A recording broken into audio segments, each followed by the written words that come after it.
Good morning and welcome to the United States Holocaust Memorial Museum. My name is Bill Benson. I'm the host of the museum's public program, First Person.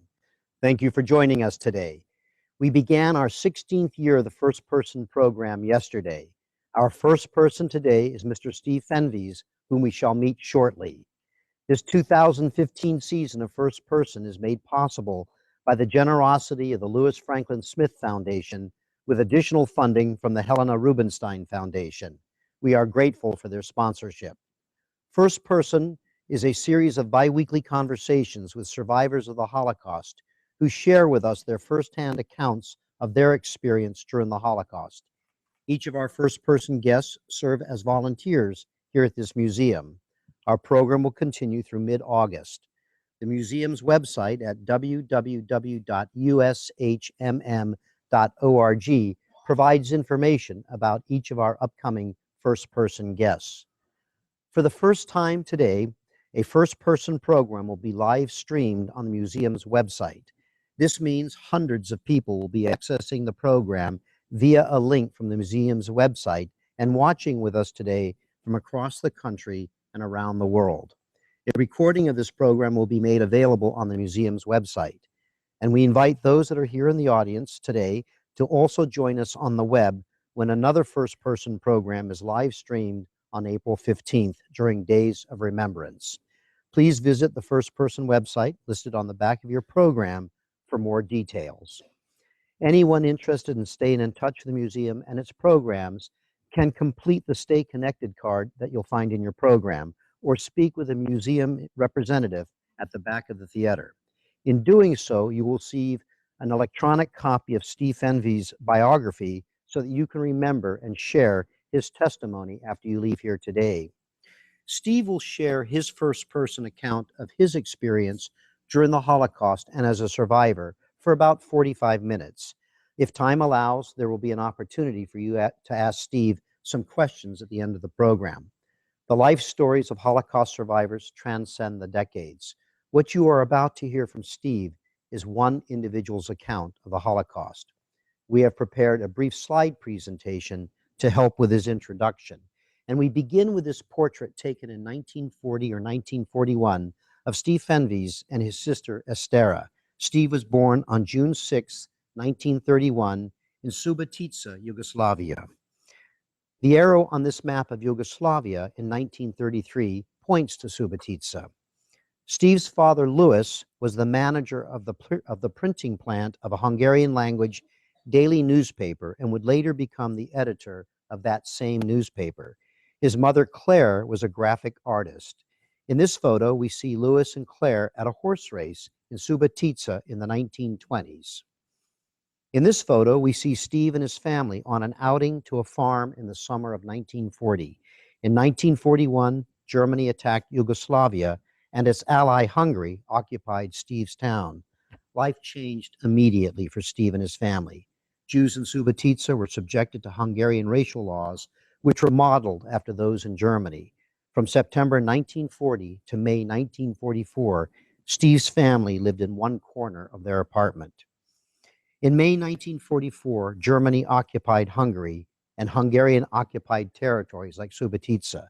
Soon after, Steve's father was deported to Auschwitz, while the rest of the family was forced into a ghetto in Subotica. At the end of June 1944, Steve and some of his family members were sent to another ghetto and then to Auschwitz. Here we see an aerial reconnaissance photo of Auschwitz-Birkenau taken in September 1944 by the United States Air Force.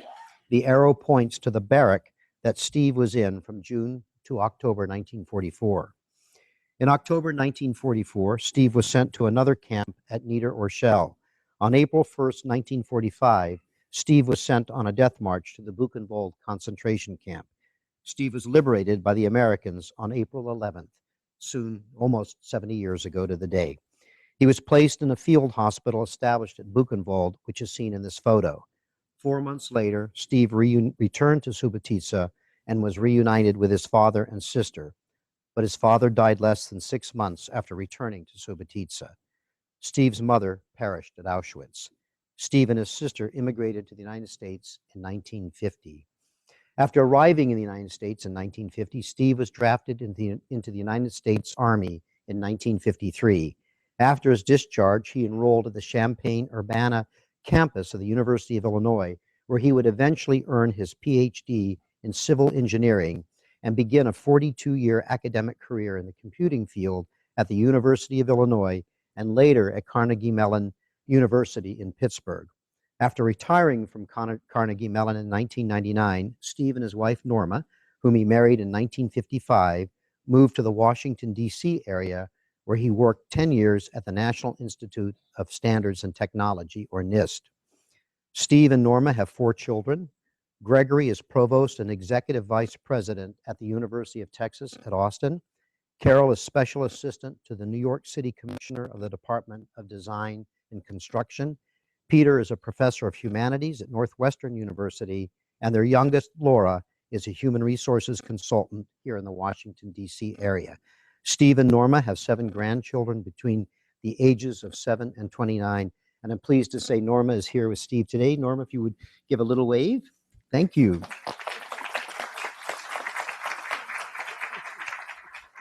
Steve first began speaking about his Holocaust experience in the late 1970s when he became the founding president of a Holocaust survivors organization in Pittsburgh. Upon his second retirement from the National Institute of Standards and Technology in December 2009, Steve became active with this museum. In addition to participating in the First Person program, he also volunteers with the museum's visitor services on Thursdays. He has the day off today. In January, Steve gave remarks at the International Holocaust Remembrance Day commemoration here at this museum. Last year, in 2014, Steve published The Life and Art of Clara Gareb, 1897 to 1944, a book about his mother, a graphic artist who perished at Auschwitz, and some of her work that was rescued during the deportations. Steve's granddaughter, Hannah, a graphic artist herself, was the designer of the book. Copies of the book are available in the museum's store, or you can order it on Amazon. And with that, I'd like to ask you to join me in welcoming our first person, Steve Fenves.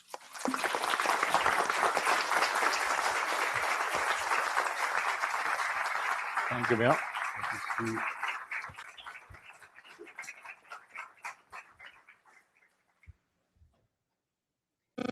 Steve, thank you so much for joining us and being willing to be our first person and to be the first person live streamed.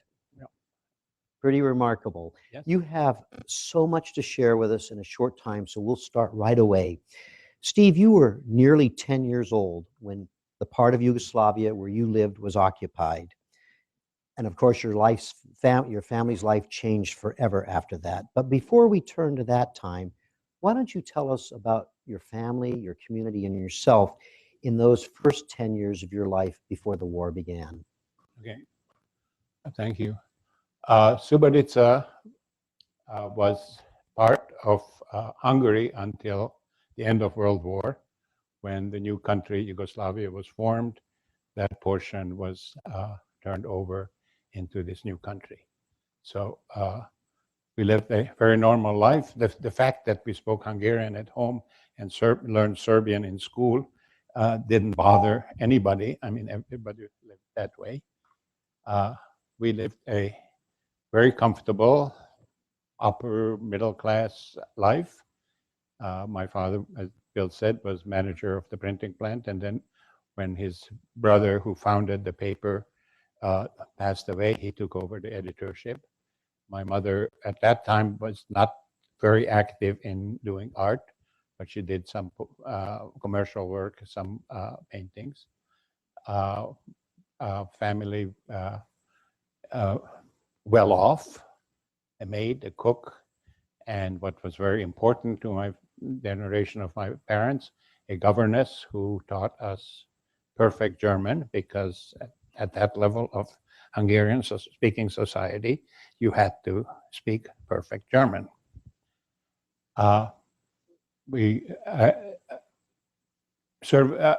Observances in the family were, religious observances were sort of minimal, but we did go, my parents attended regular services at holidays, festivals, etc. And we as children attended religious school after regular school 3 afternoons a week. And then on Saturday afternoon, since regular school went till noon on Saturday, Saturday right after lunch, there was a youth service run by the students. So that was my religious education. Steve, you said to me that your family was highly assimilated. Will you say a bit more about that? I do not like to use the term assimilated. I like to use the term acculturated, because nothing was given up in order to be accepted. But yes, the family was very much felt very conscious of its Hungarian culture and of its leadership in the Hungarian culture. The newspaper that my uncle and then my father edited was the largest circulation daily in Hungary, welcoming many journalists who were fleeing Hungary as it was becoming more and more fascist. So that kind of leadership position in the culture was very much part of. And your father's newspaper was very influential, as you've mentioned, and your father found himself just right up to the edge of what the Serbian censors would allow, right? I remember the paper was completely composed and actually put on the rolls of the printing press. Then one copy was run.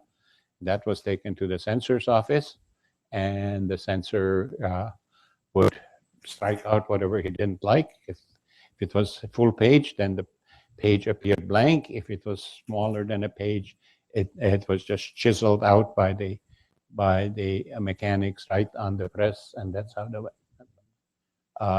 Yugoslavia was a military dictatorship, and Hungary was Hungarian-speaking people were suspected and subject to censorship. Now, I have to bring this up, Steve. You're a kid. These are your years as a child.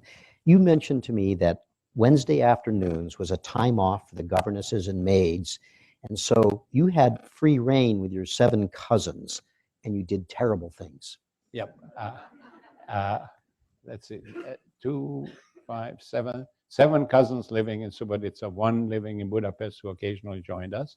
And we were deposited at our grandmother's house, which was an old peasant-style house with a large garden and shed.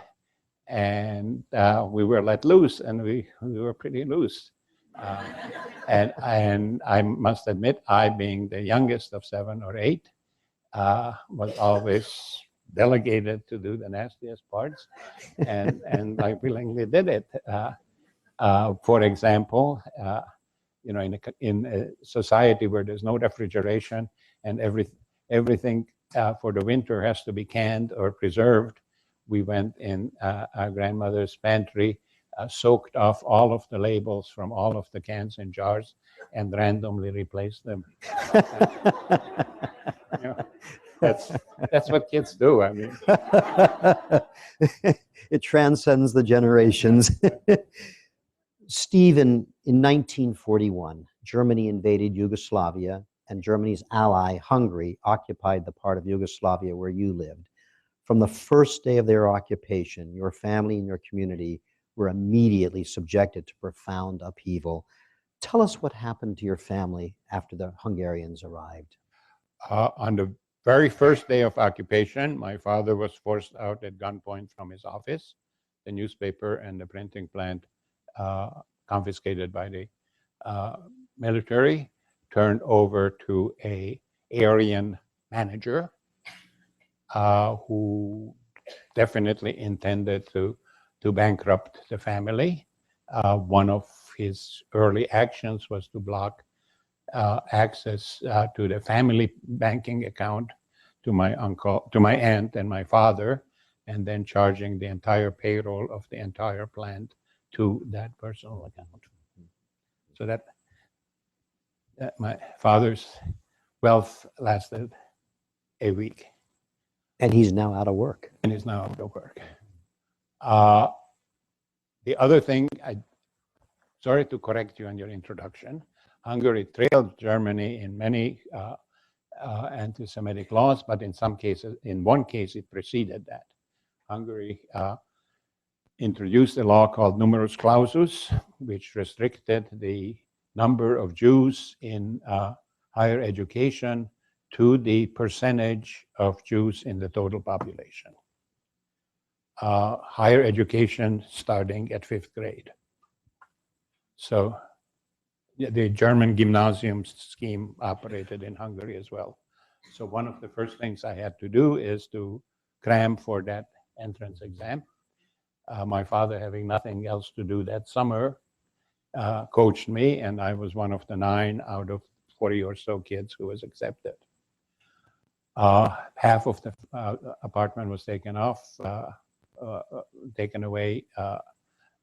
Housing officers, fortunately, high-ranking officer, junior officers of very high rank, counts and princes, who were using this as a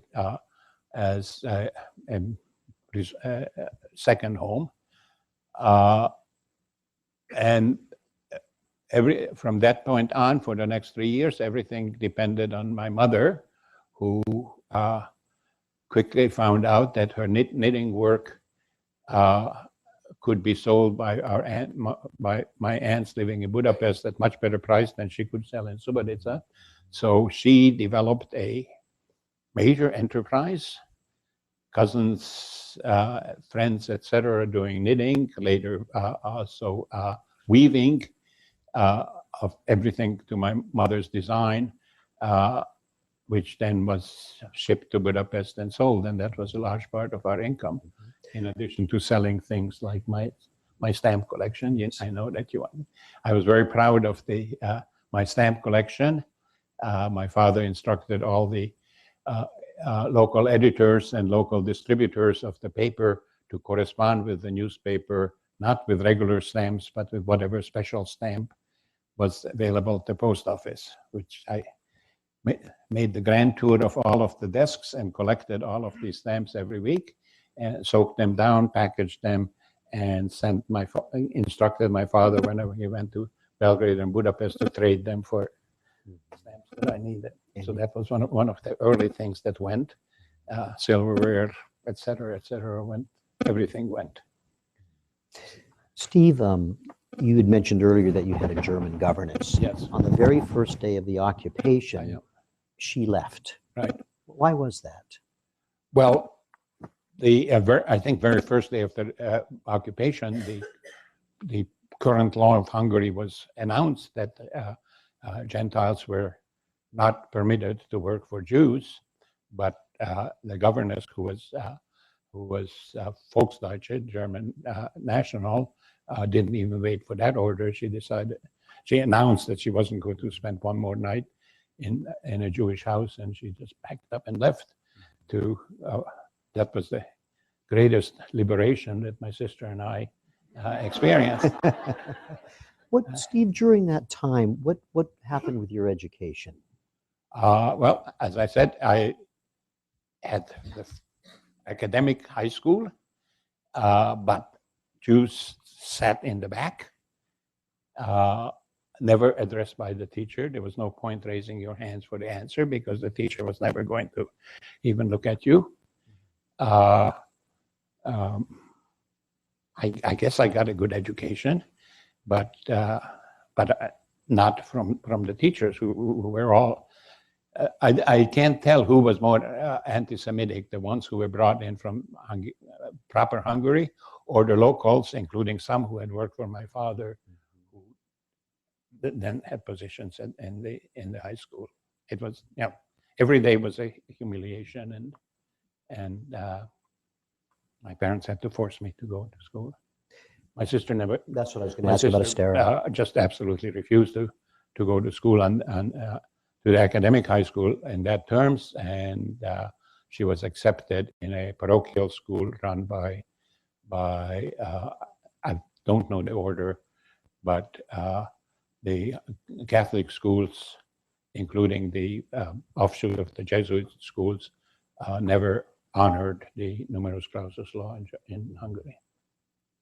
So they were willing to They were willing open their to, doors. yeah, right.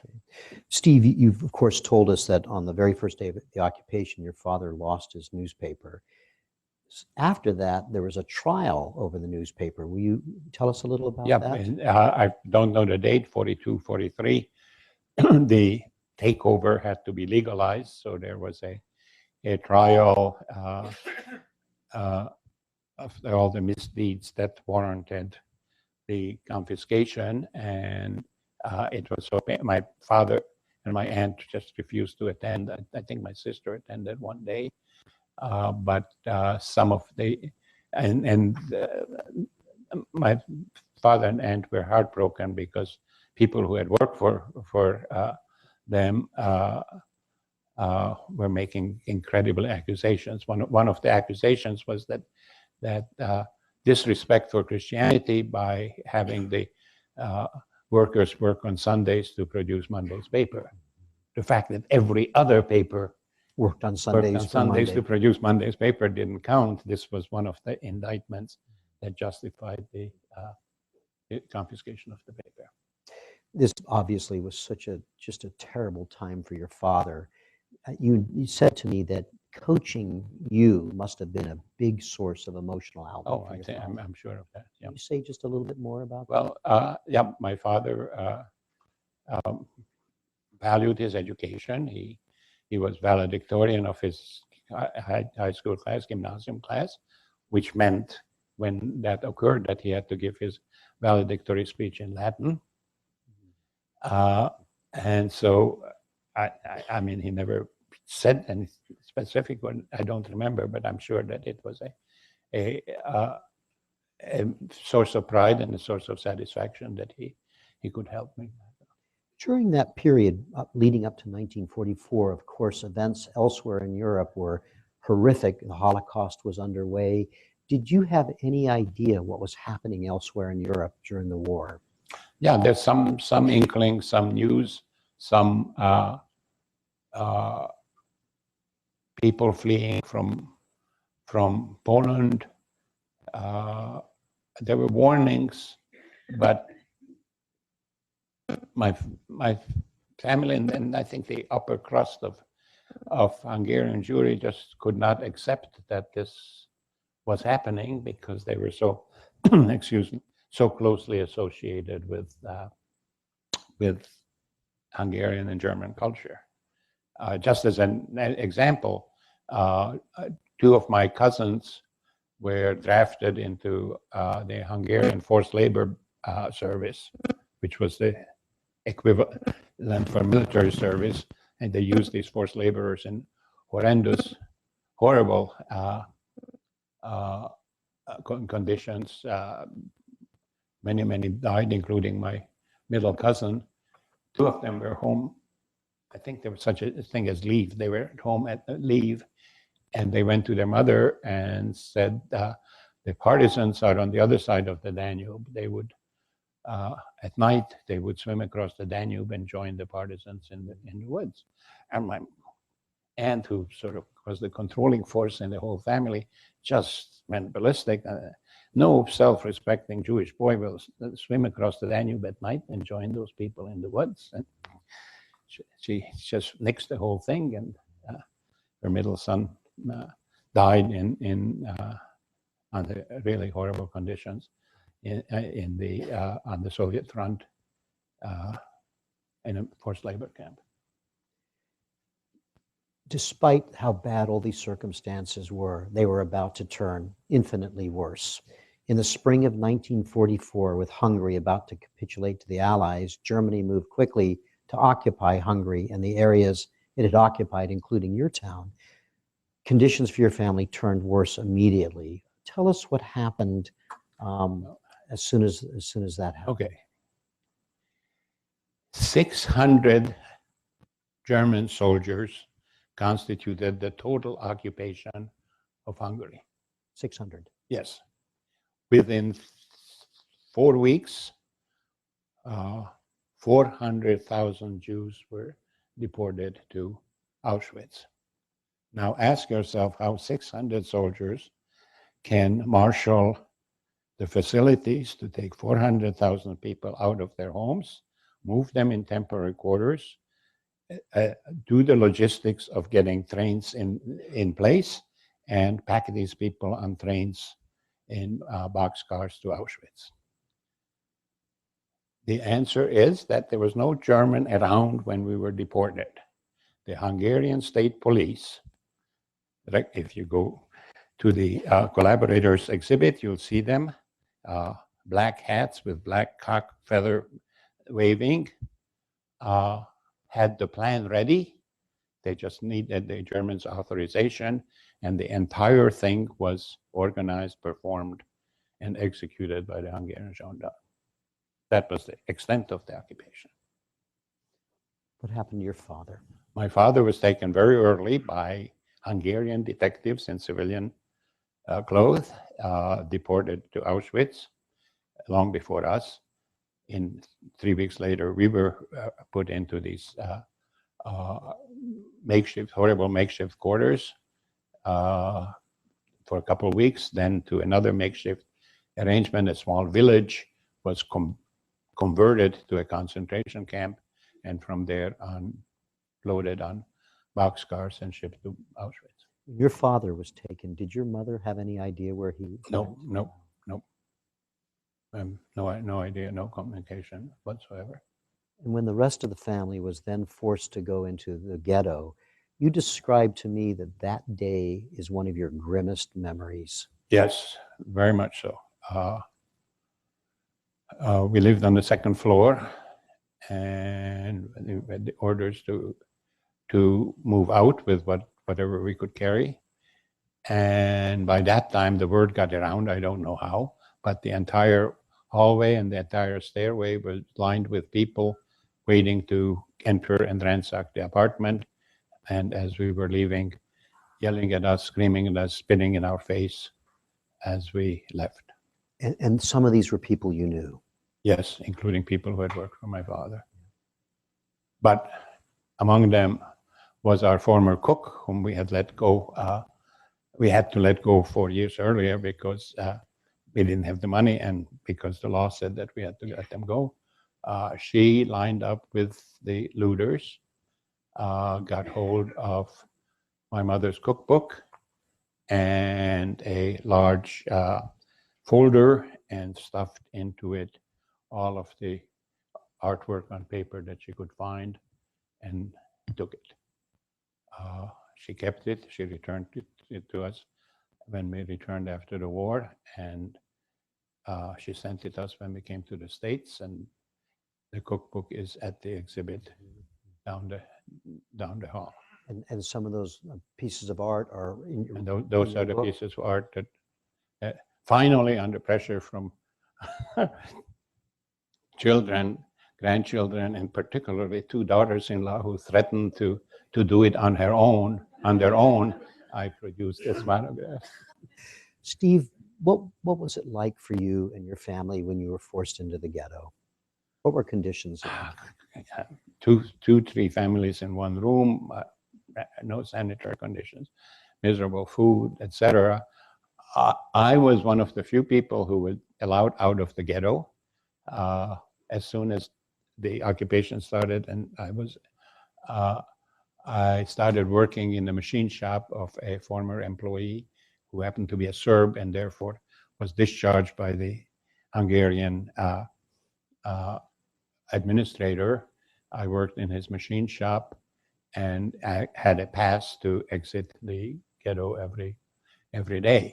So on my 13th birthday, on June 6, 1944, through the BBC broadcast, we heard that the invasion of Normandy had started, and I presume I must have been the first person to bring that news back into the ghetto, because by that time radios had been confiscated years earlier. And you described that to me as a terrific birthday present. Oh yeah, yes, yeah, definitely.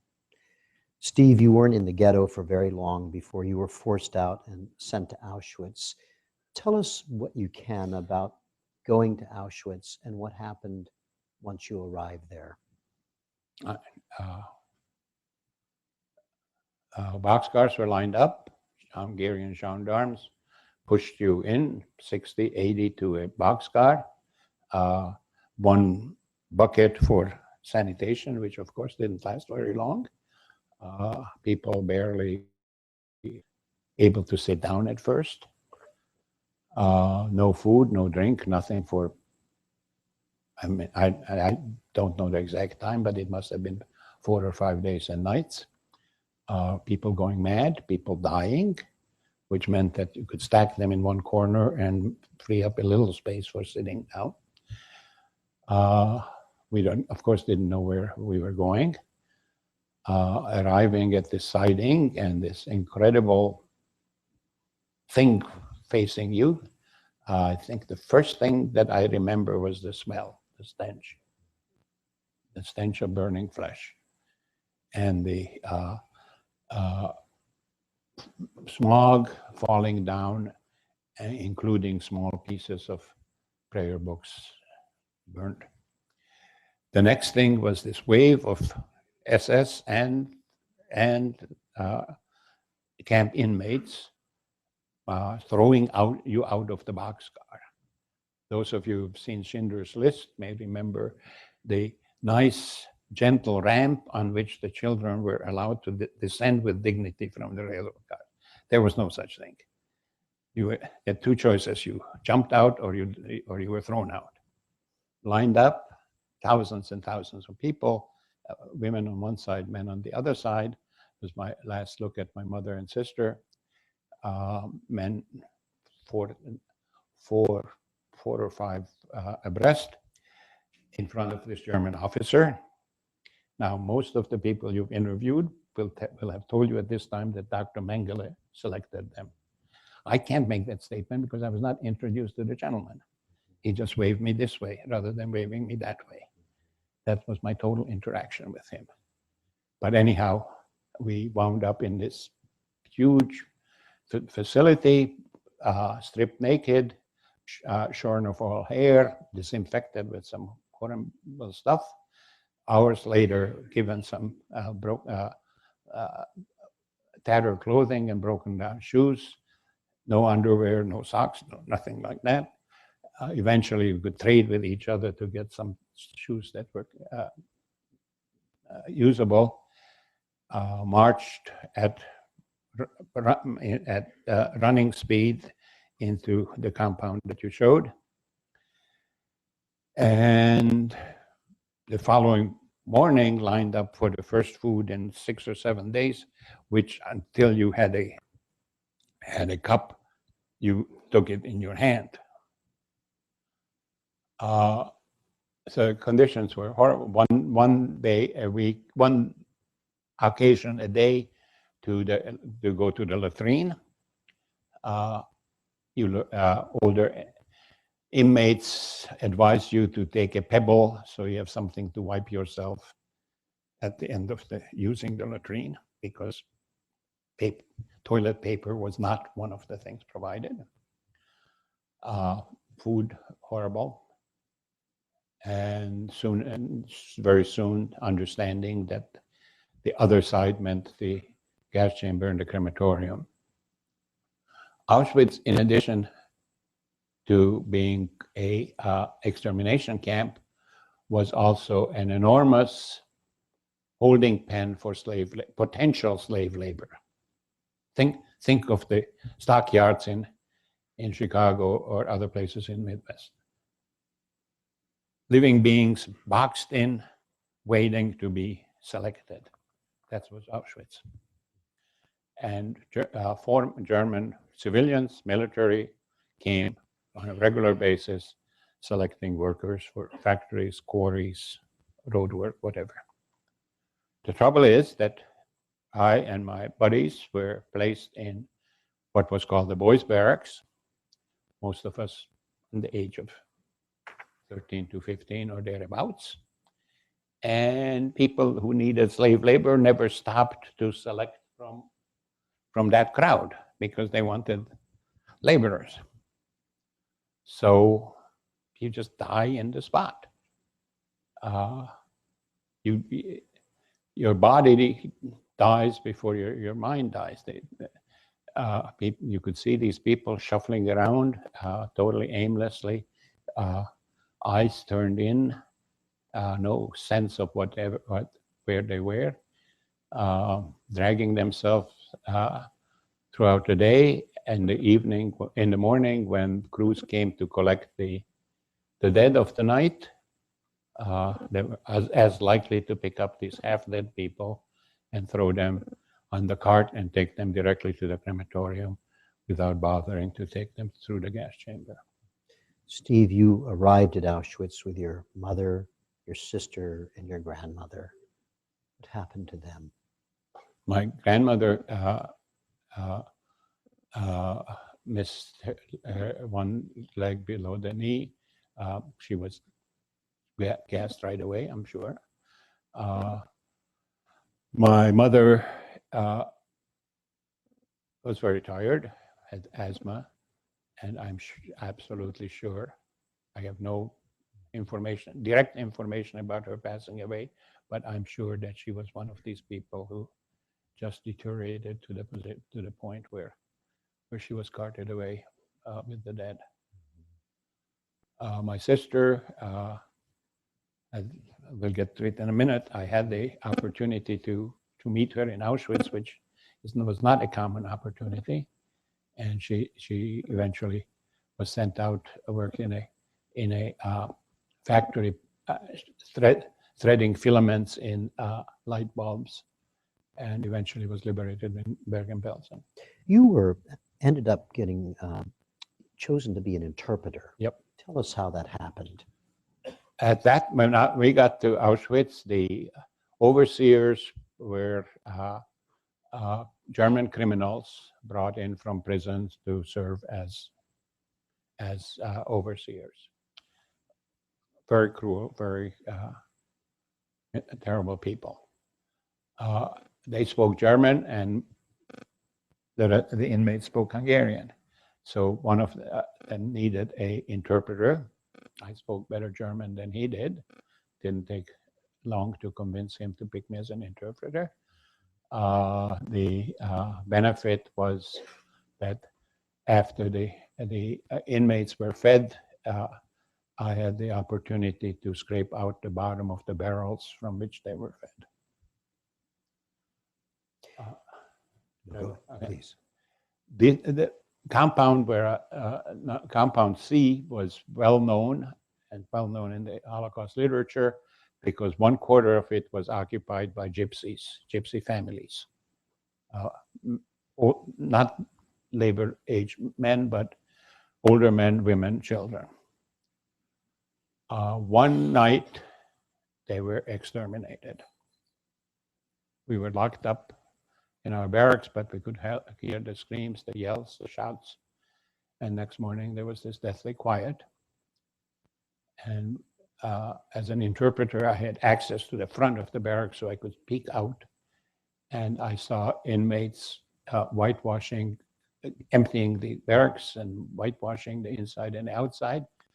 And I saw a new set of trustees, new set of supervisors. And the first thing I noticed that instead of the green triangles of the criminals, they had red triangles of political prisoners. One of them came over. He needed now an interpreter who spoke Polish, Hungarian, and German. I have never heard a word of Polish in my life before, but I knew that it was a Slavic language, so I volunteered. I mean, at 13, in these conditions, a lot of people have reported that children had a better chance to survival than adults because they had not yet learned the kind of things that a cultured person doesn't do. So I volunteered. Well, it turned out Polish was tougher than I thought, but eventually I became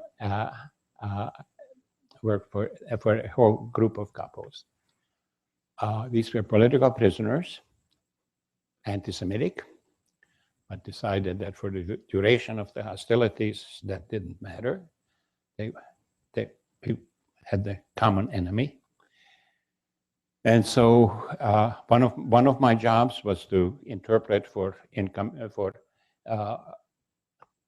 our foremen, people coming to select prisoners, meet them at the guardhouse, escort them, interpret, lie when I could, when I had a sense of what kind of people they were interviewing, then I could certainly translate the answers of the prisoners, of the inmates, in a more favorable fashion. So that was a big job. But this was the Auschwitz Resistance Organization, and I had a chance to participate. One of our activities was the roof repair detail. These miserable wooden barracks. I'm very unhappy with the barrack that's reproduced here on the third floor, because it looks so clean and spacious, and it wasn't at all that way. In particular, roofs were leaking and winter was coming, so the SS allowed this roof repair detail with a cart, with a barrel of pitch and some rolls of tar paper to go from compound to compound fixing roofs. So that was an important activity. We visited many of the women's compounds for the very simple reason that the capos, the overseers in those compounds, were girlfriends of our capos. So there was lots of repeat visits to some of the same compounds. In one of those, I met my sister. You could see on the opening photo, she was always known for her reddish, long braids. She now had about 2 centimeters long red hair sticking out. This was already September, October, in a summer sleeveless summer dress. So it was but she's the one who informed me about what she had heard about our mother from others. She was due to go out on a transport, and so I cashed in all my black market goods to get her a scarf and a sweater before she left. Black marketeering was the big activity. It's amazing how little it took to bribe guards, including SS soldiers, not SS officers you didn't bribe, but SS soldiers. So everything was on the black market. In particular, we also went to the compound called Canada, the warehouses where inmate women were sorting the goods taken off from the prisoners and arriving, sorting them for packages to be sent to Germany. That was a great source for black market goods. Steve, there's several other things I know you want to share with us. You were in Auschwitz for, I think, about 5 months, and in an absolutely astonishing way, you left Auschwitz. Will you tell us about that? Late fall, things were getting very tough. One of the crematoria was blown up. There was news coming in that the Russians were closing in. The camp was sort of closing down.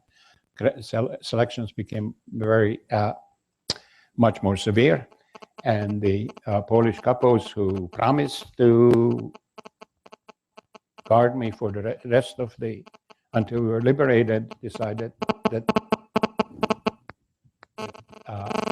to smuggle me out on an outgoing transport. I would have never been selected to go to work. So they pushed me in the line. I got tattooed. At that time, in Auschwitz, by that time, incoming inmates were not tattooed. There were too many of them, just those who were going out. Tattooed, the capos had some better fitting clothes than what was handed out. We were put on a train, 3 days of train ride, and we wound up at this small village, small town called Neer. And what kind of welcome did you get at Neer or Orell? We debarked railroad siding. The SS officer gave a talk. The plant foreman gave a talk. The Hungarian interpreter gave, I guess, the interpretation of those talks. And just before we were dismissed, the foreman walks up to me out of a transport of 300 some people. What are you doing here? I did not select you. It happened that I was his interpreter when he was in Auschwitz selecting workers. Well, the couples in Auschwitz coached me the way you hear on the news when presidential candidates are coached by their staff for any eventuality that may come up. Well, whatever they could think of, they coached me about. This never occurred to them. So I was entirely on my own. I thought for a minute and I said, well, sir, with that many new inmates, they thought that you needed another interpreter. The guy shook his head and said, oh, that sounds good, and walked away. That was the easier part. We were led into the barracks, seated at benches, at desks, at tables, which we hadn't seen for a long time, handed some warm food, which we hadn't seen for a long time. And the Hungarian interpreter sat on my left, another inmate on the right, actually squeezing me in, and started questioning me. Who are you? Where are you from? How come the foreman knows you? How come your clothes are so much better fitting than others? And really grilling me. That night, I was led in the capo's room. This particular overseer, capo, was a German political prisoner in camp since 1933, and this was 1944, so you can imagine what 11 years do to a person. And the questioning resumed. One of the orderlies was a gypsy. He wanted to know about, he had heard rumors, wanted to know what I know. In this camp, Jewish inmates were together with Soviet prisoners of war. Germany did not observe the Geneva Convention with respect to the Soviet Union. So the representative of the Soviet POWs, Ukrainian officer, when he heard that I spoke Polish, for a minute we attempted to converse in Polish, then we both realized that Serbian is much closer to Russian than either is to Polish, and switched. So the conversation went much more smoothly.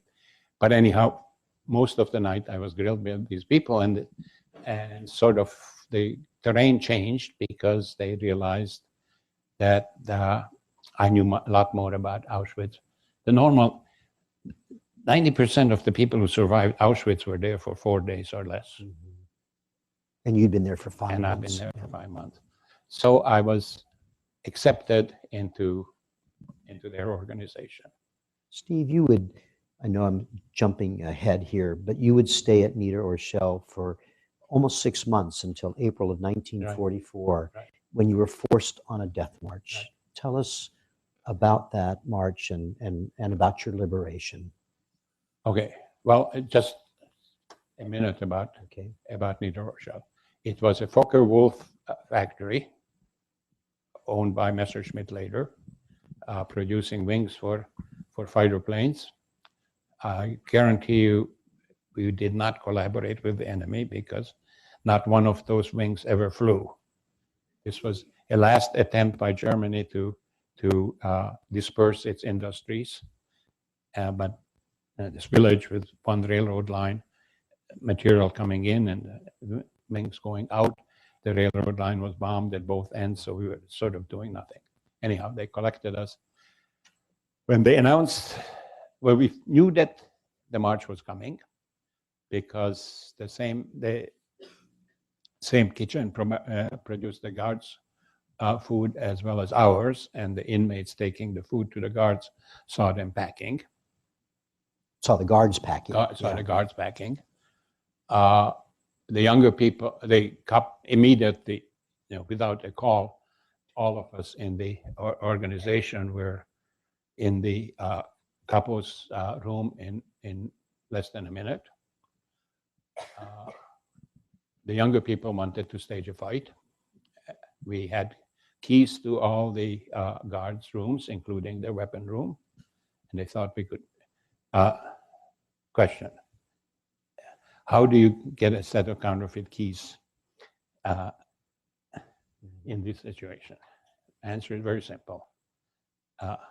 You take a piece of bread and chew it in your mouth until it's malleable, and the guards who take the food to the guards, the inmates who take the food to the guards just make an impression, and there are plenty of locksmiths, plenty of material out of which to fashion a blank key, plenty of mechanics and stolen files to fashion keys.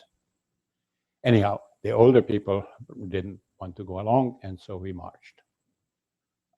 11 days on the road. I started 700. I think about 300 arrived to Buchenwald. Food, for a while there was some food, then there was no food either. People dying, people being shot for falling behind, people attempting escape at night, some of them successful, some of them shot as they went along. Most distressing was in the morning, the local peasants bringing attempted escapes back, prodding them with pitchforks, leaving big gashes in their backs, hands manacled with barbed wire, leaving more gashes. But they delivered them back to the SS guards. So that's how we lived for 11 days. During that march, you had your arm broken. I had my arm broken because I talked back to a guard, which at 13 I should have known not to do. But we made it. He hit you with a rifle butt. It hit me with a rifle butt. So we got, eventually, the road was going up the hill. Eventually, I could orient myself from the guards talking and from what inmates have described, and we arrived in Auschwitz. I can't be a great witness for the liberation because I just conked out, and somebody woke me up 2 days later to say that the Americans had arrived. And that was that. And you went pretty quickly to a field hospital. Yeah, and I didn't go. They carried me to the field hospital. Yeah. Steve, there's so much more I would like to ask you, but we have a few minutes. Okay, I think we should turn to our audience and ask if we have some questions from you. What I'd like, we have microphones on both sides of the aisle, so wait till you get a microphone. And if you would try to make your question as brief as you can, I will do my best to repeat it just to make sure everybody, including Steve, hears the question. So I think we can get a few in. If we can, we have Brave Soul right here immediately. Where is your sister? Oh, sorry. Where is your sister now? Question is, where is your sister? My sister, we got together after liberation. We both went back to Yugoslavia. My father went back, as Bill said, lasted 4 months and died. We escaped together, came to the States together. She passed away 2 years ago, but we kept a very close relation. Okay, thank you. Right here, and then I'll come over here. Okay. Yes, please, yeah. Wait, we got a mic coming to you. I'm not sure if you can answer this question easily, but at age 13, I can't believe what you've been through or what you were living through, but how did you survive just mentally? How did you get through what you got through? As a 13-year-old, so young, how did you get through mentally? How did you survive? Well, up till I connected with the Polish overseers, I was certain that I was going to be carted away. It's just a question of when. My sister chastised me for having said that on the Spielberg tape. She said she was always sure that she was going to survive. So the first couple months, there was nothing to drive me. I was mentally and emotionally dead like everybody else. Once I was associated with the political prisoners, everything changed. There was survival was not guaranteed, but there was a chance of survival, and there was a reason to survive, and there were definite things you could do towards improving your chances of survival, and that's how you survive. At least that's how I survived.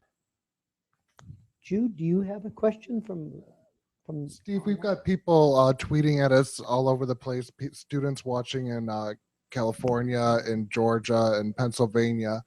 And one person wants to know, what's the most important thing you want young people today listening to your story? Oh, that's What do you want them to know? And what do you want them to take away from watching you today? That's always the closing comment that Bill asks me.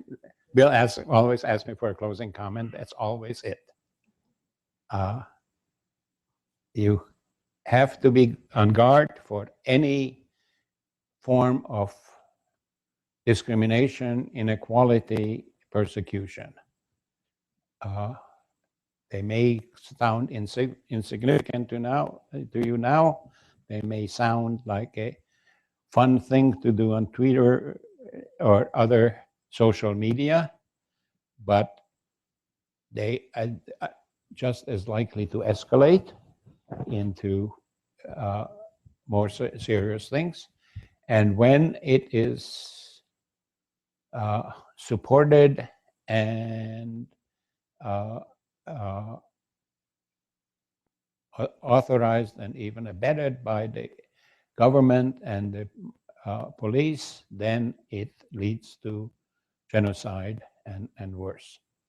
So you have to, that's what I want people to remember. On one side, the Holocaust is unique, as the museum's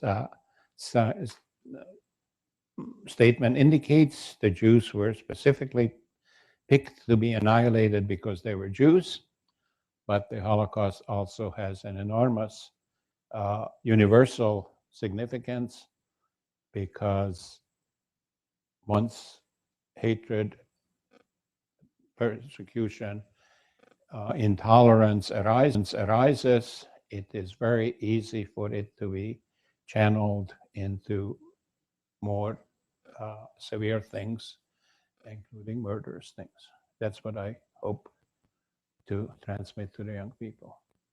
Thank you, Steve. We have time for one more question, which I The think we have. lady in the blue. With two more questions. We'll do two more questions there, and then we'll come down to you. Going about making people aware of injustices past, like the Holocaust, and going about like making changes for injustices like Ferguson that are going on currently? What would you recommend that people can do to make changes and to end injustices? Did I capture that right? Okay. Yeah. Examples abound.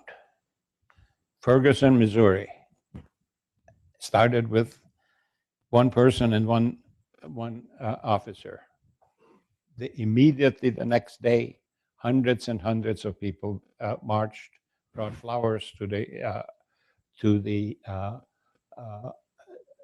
side of the shooting, expressed their solidarity with the person involved. That's what you have to do. There's always a larger crowd for justice and for remembrance and for equality than the crowd that than individuals or crowd that perpetrates the crime. That's where you have to be. As soon as you see something like that, grab a flower, go to the site, join a crowd, make up a poster, and carry that poster. We have one more question right here. I guess looking at you, you're Jewish. Yes. I wouldn't know that. I mean, Hungary doesn't mean to me that they're all Jewish. And isn't that, I mean, why did they hate you so much? Oh, well. I mean, why didn't you just lie and Okay. say I'm German? Or I don't know. Do you, in the time we have left, that's such a complicated Yeah, well, question. the second part of I the think 2,000 I years of lied. 2,000 years of history of anti-Semitism, I'm not the person to talk about. How did they know? Yeah, In how a did small they town, know? everybody knows. One of the silly games, coming back from our grandmother's house one day, my sister and I played this game. I was the blind person, and she was asking for directions on how to get to the newspaper. And everybody she approaches says, "Come on, you are the Fenves kids. You know where the museum." I mean, in a town. I mean, it was a town of 100,000, but everybody knew, and there was no place. Where do you hide? The only successful successful survivals outside that I know of were some very strong, very brave women who by stealth got out of the ghetto and managed to survive, some in town, some in other towns. But they were very, very seldom because everybody was pointing the finger at you. This is an opportunity to mention that we have this very powerful exhibit called Some Were Neighbors that talks about collaborators and what many neighbors did or didn't do. Well worth, if you have the time, seeing that exhibit. We're at the time where we need to end the program. I want to thank all of you that are in this audience, as well as those who are viewing from elsewhere, to thank you for joining us. I'm going to turn back to Steve for his last word, even though he'll have to amend it maybe a little bit. And because it's our tradition at First Person that our first person gets the last word.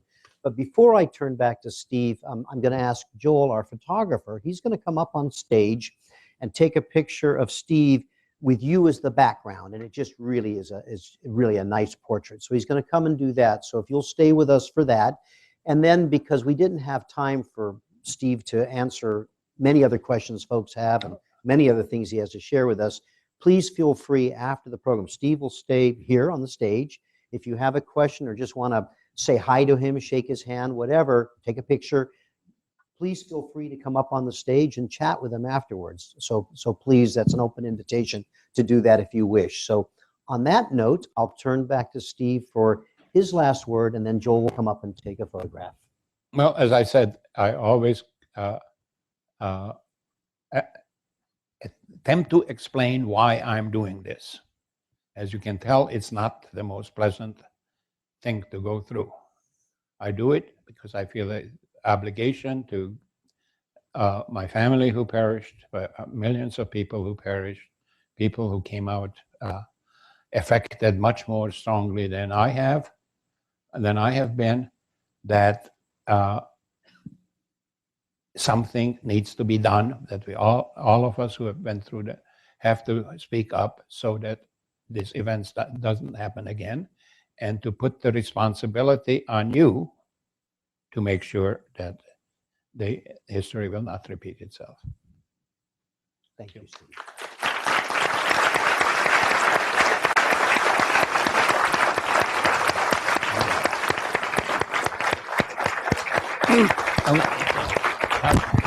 I'm not then.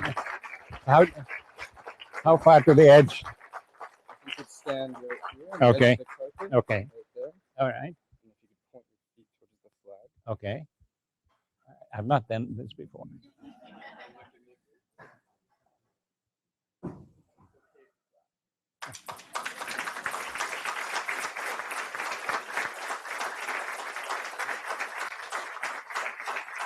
Thank you. Thank you, Steve.